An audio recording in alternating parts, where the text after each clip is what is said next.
తేజ తేజ పక్కింటి ఆవిడ రక్తంతో వాంతులు చేసుకుంటున్నాను తేజ. మీరేం కంగారు పడకండి, 10 నిమిషాల్లో తగ్గిపోతది. నీకెలా తెలిసే? దానికి కారణం నేనే కావాలి.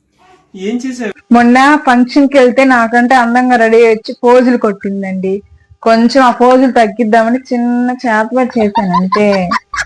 ఏంటి చెత్త లాగుంది, ఏం చేసావు? అవునా, ఇప్పుడు ఆ చెత్త ఎత్తింది రాగండి.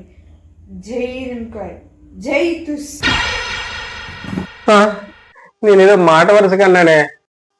నేను సీరియస్ గా ఏమండి ఆగండి. ఏంటి? షాపింగ్ కి వెళ్ళాలి, ఒక 10,000 డబ్బులు ఇవ్వండి. డబ్బులు ఏమైనా చెట్లు కాస్తానయ్యా?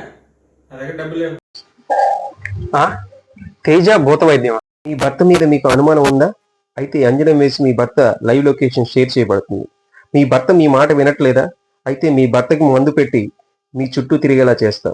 ఇలా సమస్య ఏదైనా చిటికలో సాల్వ్ చేస్తా. గమనిక, చేతబడి మా ప్రత్యేకత. ఫీజు 1000 రూపాయలు మాత్రమే.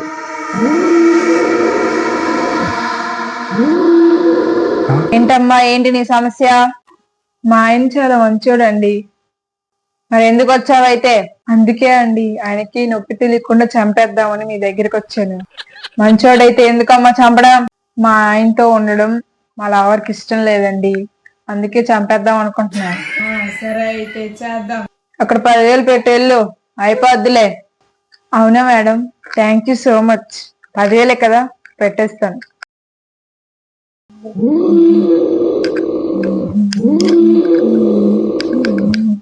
వచ్చే నీ షాపింగ్ ఖర్చుల కోసం అని వాడెవడో ప్రాణం ఎందుకు తీయడం? ప్లీజ్ ఆపే ఆపే, ప్లీజ్ ప్లీజ్ ఆపు. ప్రొఫెషన్ లో పైసలు తప్పించి పాప పుణ్యాలు ఉండవండి.